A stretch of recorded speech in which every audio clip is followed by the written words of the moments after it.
प्यारे दोस्तों, राजा भर्तृहरि महान सम्राट राजा विक्रमादित्य के बड़े भाई थे, जो एक महान पराक्रमी राजा थे। इनके पिता गंधर्वसेन थे, जिनकी दो पत्नियां थीं। एक पत्नी से विक्रमादित्य और दूसरी से राजा भर्तृहरि का जन्म हुआ था। महाराज भर्तृहरि राजा विक्रमादित्य से बड़े थे, इसलिए राजा गंधर्वसेन के बाद उनका राजपाट भर्तृहरि को प्राप्त होता है। माना जाता है कि राजा के भर्तृहरि की दो पत्नियां थीं, फिर भी वे रानी पिंगला से तीसरा विवाह कर लेते हैं। रानी पिंगला अत्यंत सुंदर थी, इसलिए राजा उन पर अत्यधिक मोहित हो जाते हैं। इस कथा में हम यही जानेंगे कि किस प्रकार रानी पिंगला ने राजा भर्तृहरि को संन्यास लेने पर मजबूर कर देती है, और इसी के साथ गुरु गोरखनाथ जी द्वारा ली गई राजा भर्तृहरि की परीक्षाएं बहुत ही हैरान कर देने वाली है। तो आइए मेरे दोस्तों, राधा रानी जी का नाम लेकर कहानी की शुरुआत करते हैं। प्राचीन समय की बात है, उज्जैन नगरी में भर्तृहरि नाम का बहुत ही बुद्धिजीवी, गुणवान, बड़े ही प्रतापी राजा राज्य करते थे। राजा धर्म और नीति शास्त्र के बहुत बड़े ज्ञाता थे और उनकी दो रानियां थीं। एक दिन राजा भर्तृहरि अपने घोड़े पर सवार होकर शिकार के लिए जंगल की ओर निकल जाते हैं। जंगल के रास्ते में एक राज्य पड़ता था। जब राजा उस राज्य से गुजर रहे थे तो बगीचे में बैठी हुई एक बहुत ही सुंदर स्त्री राजा को दिखाई देती है। दोस्तों, जब राजा भर्तृहरि की नजर उस स्त्री पर पड़ती है तो वह राजा के मन में भा जाती है और राजा उस स्त्री से विवाह करने के लिए आतुर हो जाते हैं। राजा भर्तृहरि अपने घोड़े से उतरकर उस स्त्री के पास जाते हैं और उस स्त्री से कहते हैं, हे सुंदरी, तुम कौन हो और कहाँ रहती हो? राजा की यह बात सुनकर वह स्त्री राजा से कहती है, पहले आप मुझे यह बताइए कि आप कौन हैं और आप यह सब क्यों पूछ रहे हैं? तब राजा भर्तृहरि उस स्त्री से कहता है, सुंदरी, मैं उज्जैन नगरी का राजा भर्तृहरि हूं। मैं तुम्हारे इस तेजस्वी और आकर्षित रूप को देखकर तुम पर मोहित हो चुका हूं और मैं तुमसे विवाह करना चाहता हूं। इसके बाद राजा भर्तृहरि उस स्त्री से पूछता है, क्या तुम मेरे इस विवाह के प्रस्ताव को स्वीकार करोगी? तब वह सुंदर स्त्री राजा भर्तृहरि से कहती है, हे राजन, मैं तुमसे विवाह तो कर सकती हूं, परंतु उससे पहले विवाह के लिए आपको मेरे पिताजी से आज्ञा लेनी पड़ेगी, क्योंकि मेरे माता पिता ने मुझे जन्म दिया है और मैं उनकी आज्ञा के विरुद्ध जाकर कोई ऐसा कार्य नहीं करूंगी जिससे मुझे मेरे पूरे जीवन में पछताना पड़े। उस सुंदरी की बात सुनकर राजा भर्तृहरि उसकी बात से सहमत हो जाते हैं। इसके बाद राजा भर्तृहरि उस सुंदरी के पिता के पास जाते हैं और वहां पहुंचकर राजा भर्तृहरि उस सुंदरी के पिता से कहते हैं, हे महाराज, मैं उज्जैन नगरी से आया हूं और मैं वहां का राजा भर्तृहरि हूं। मैंने जैसे ही अपने राज्य को पार करके आपके राज्य में प्रवेश करता हूं तो मुझे आपकी यह सुंदर पुत्री दिखाई देती है। आपकी बेटी को देखकर मैं इससे प्रेम कर बैठा हूं और मैं आपकी बेटी से विवाह करना चाहता हूं। अगर आपकी आज्ञा हो तो मैं आपकी बेटी को अपने राज्य रानी बनाना चाहता हूं। उसके बाद उस सुंदरी का पिता बहुत सोच विचार करता है और काफी सोच विचार करने के बाद वह राजा भर्तृहरि को अपनी बेटी से विवाह करने की अनुमति देता है। इस प्रकार वह राजा अपनी बेटी पिंगला का और राजा भर्तृहरि का विवाह करवा देता है। राजा भर्तृहरि अपनी सुंदर पत्नी पिंगला को लेकर अपने राज्य में आ जाते हैं। उस राजकुमारी से विवाह करने के बाद राजा भर्तृहरि बहुत खुश होते हैं, क्योंकि पिंगला जैसी सुंदर स्त्री उनके राज्य में कोई नहीं थी। दोस्तों, राजा भर्तृहरि अपनी पत्नी पिंगला को देखकर अपने आप को बहुत ही भाग्यशाली समझने लगते हैं और अपनी सुध बुद्ध खो बैठे थे। राजा भर्तृहरि अपनी तीसरी पत्नी पिंगला पर बहुत मोहित थे और उस रानी पिंगला पर अंधा विश्वास करने लगे थे। इस तरह राजा भर्तृहरि अपनी पत्नी के मोह में इतने लीन हो जाते हैं कि अपने राज्य के प्रति कर्तव्यों को भी भूल जाते हैं। दोस्तों, ऐसे ही कुछ दिन बीत जाते हैं। राजा भर्तृहरि अपनी पत्नी के सुंदर और आकर्षित होने के कारण अपने राज्य के कार्यों पर भी ध्यान नहीं दे पाते हैं। इस तरह धीरे धीरे समय निकलता जाता है और कुछ वर्ष बीत जाते हैं। एक दिन राजा भर्तृहरि अपने सैनिकों के साथ अपने राज्य से बाहर जंगल में शिकार खेलने के लिए जाते हैं। राजा जंगल में एक हिरण का शिकार करने के लिए तीर चलाते हैं और तीर लगने से हिरण घायल हो जाता है तथा उसे घाव पड़ जाता है और उस घाव से खून निकलने लगता है। उस घाव को देखकर राजा भर्तृहरि अपने मन में ही सोचने लगता है, मैं अपनी पत्नी पिंगला से बहुत प्यार करता हूं, परंतु आज मैं अपनी पत्नी पिंगला की परीक्षा लूंगा और यह देखूंगा कि जितना प्रेम मैं अपनी पत्नी पिंगला से करता हूं, क्या उतना ही प्रेम मेरी रानी पिंगला भी मुझसे करती है या नहीं। दोस्तों, राजा भर्तृहरि कुछ सोच विचार करने के बाद अपने एक सैनिक को बुलाता है और उनसे कहते हैं कि मैं रानी पिंगला की परीक्षा लेकर यह देखना चाहता हूं कि वह मुझसे कितना प्रेम करती है। इसलिए अब तुम्हें एक काम करना होगा। मैं तुम्हें इस हिरण के खून में भिगोकर अपने कपड़े देता हूं और तुम इन कपड़ों को लेकर महल में जाओ। इसके बाद तुम रानी पिंगला से जाकर कहना कि जंगल में शिकार करते समय महाराज को एक शेर ने मार दिया है। हो सकता है कि यह सुनने के बाद भी रानी पिंगला तुम्हारी बातों पर विश्वास न करें। अगर रानी पिंगला विश्वास न करें तो तुम उन्हें मेरे दिए हुए खून से सने हुए मेरे कपड़े दिखा देना। यह सुनकर वह सैनिक राजा भर्तृहरि से कहता है, महाराज, मेरा इतना दुस्साहस नहीं कि मैं रानी साहिबा से इतना बड़ा झूठ बोल सकूं। सैनिक की यह सुनकर राजा भर्तृहरि सैनिक से कहता है कि पहले तुम यह बताओ कि तुम राजा की बात मानोगे या रानी की। तब राजा भर्तृहरि की बात सुनकर वह सैनिक दुविधा में पड़ जाता है और वह सैनिक राजा की बात मानकर राजा द्वारा दिए गए कपड़ों को अपने कपड़ों में छुपा लेता है और रोता हुआ राजमहल की तरफ चला जाता है। सैनिक राजमहल में पहुंच जाता है। वहां जाकर रोते हुए रानी पिंगला से कहता है, हे रानी साहिबा, अभी अभी कुछ क्षण पहले मैं और महाराज शिकार करने के लिए जंगल गए थे। हम जैसे ही जंगल में पहुंचे, जंगल में एक शेर ने महाराज पर आक्रमण कर देता है और इसी कारण महाराज की मृत्यु हो जाती है। वह शेर महाराज को मारकर खा गया है। यह बात सुनकर रानी पिंगला को बिल्कुल भी विश्वास नहीं होता है और रानी क्रोधित होकर उस सैनिक से कहती है, हे मूर्ख सैनिक, तुम्हें शर्म नहीं आती? तुम अपनी रानी साहिबा से अपने महाराज की मृत्यु का इतना बड़ा झूठ बोल रहे हो।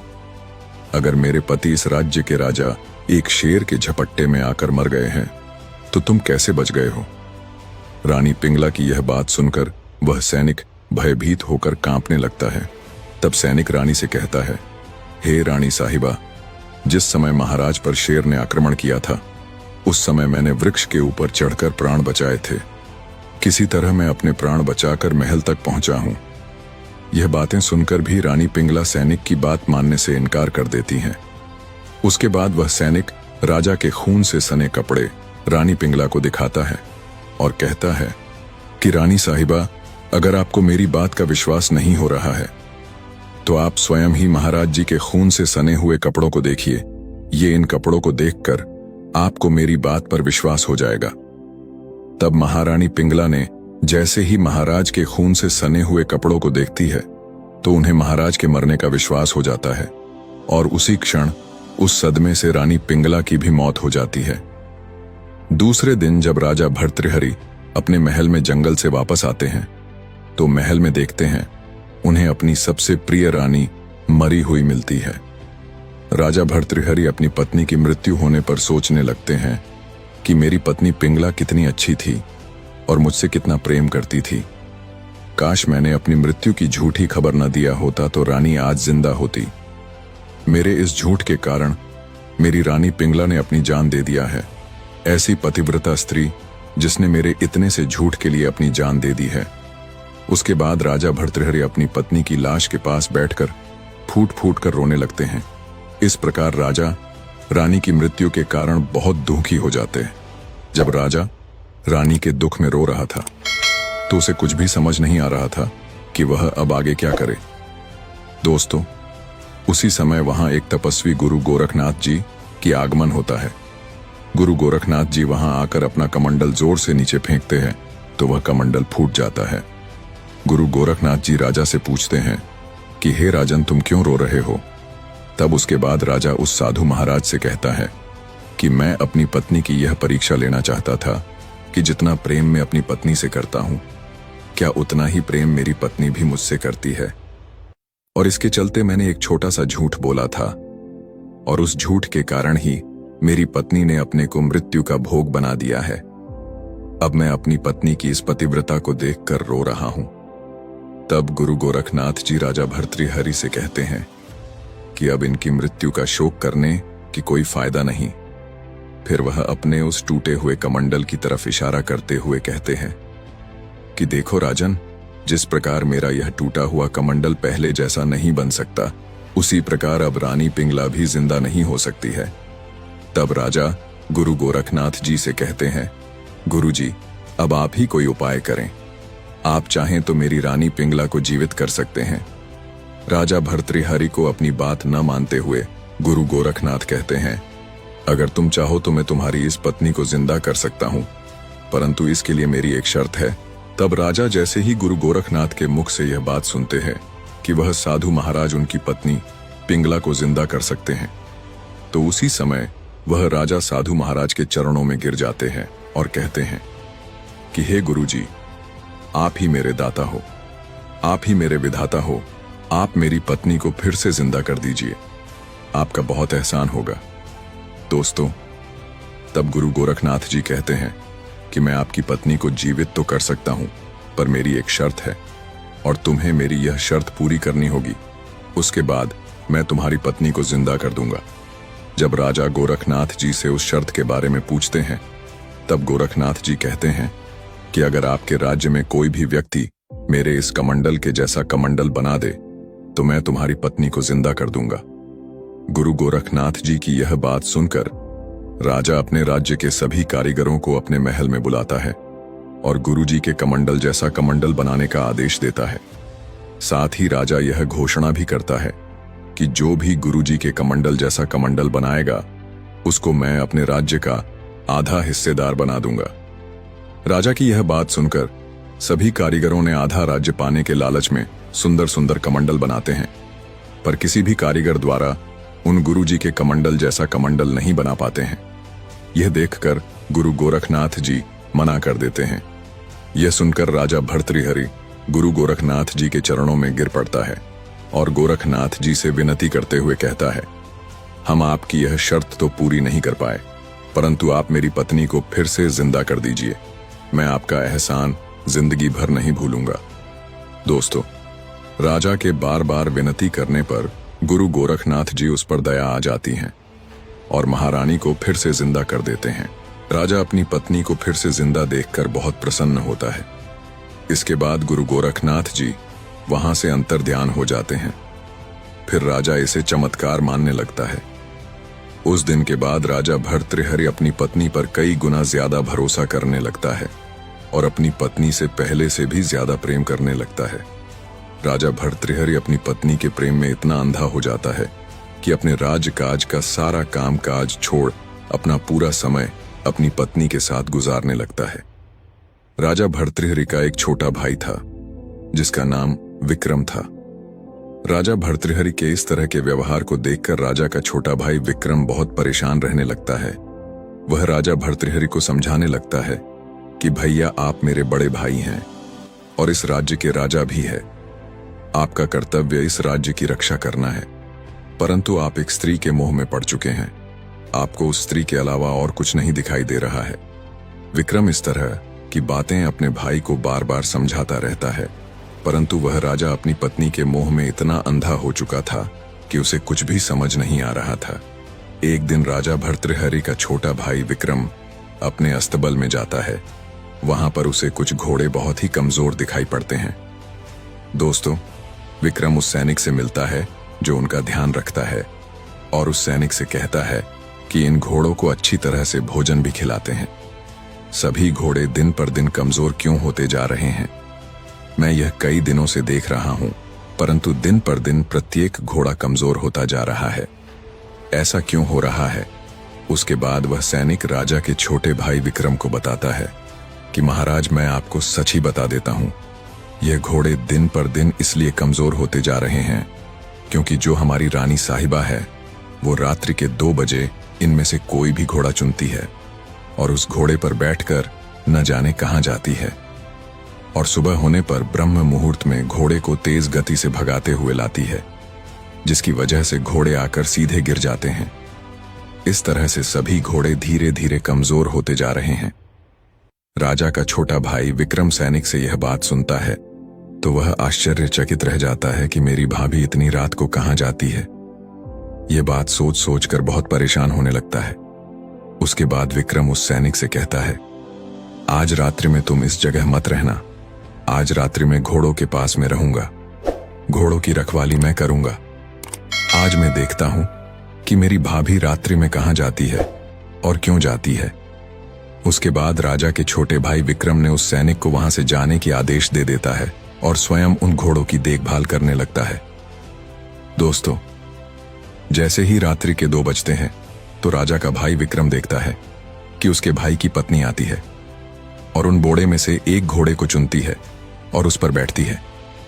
जैसे ही वह थोड़े पर सवार होकर जाने लगाती तो राजा का भाई विक्रम उसके सामने आ जाता है और अपनी भाभी को जाने से रोक लेता है। तो रानी विक्रम से कहती है, देवराज जी, आप मेरे रास्ते के बीच में क्यों आए हो?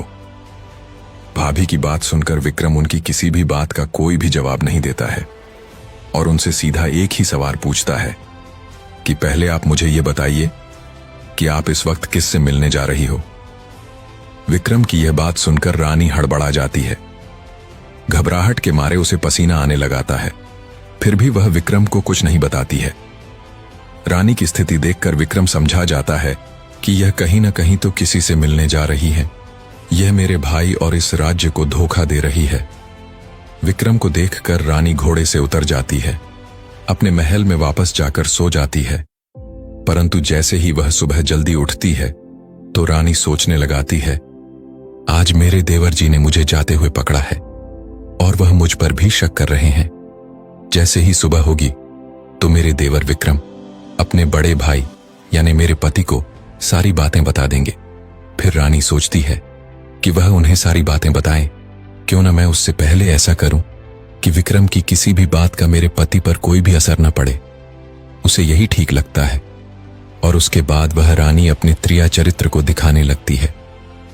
राजा भर्तृहरि के उठने से कुछ समय पहले ही रानी अपने बालों को खोल देती है।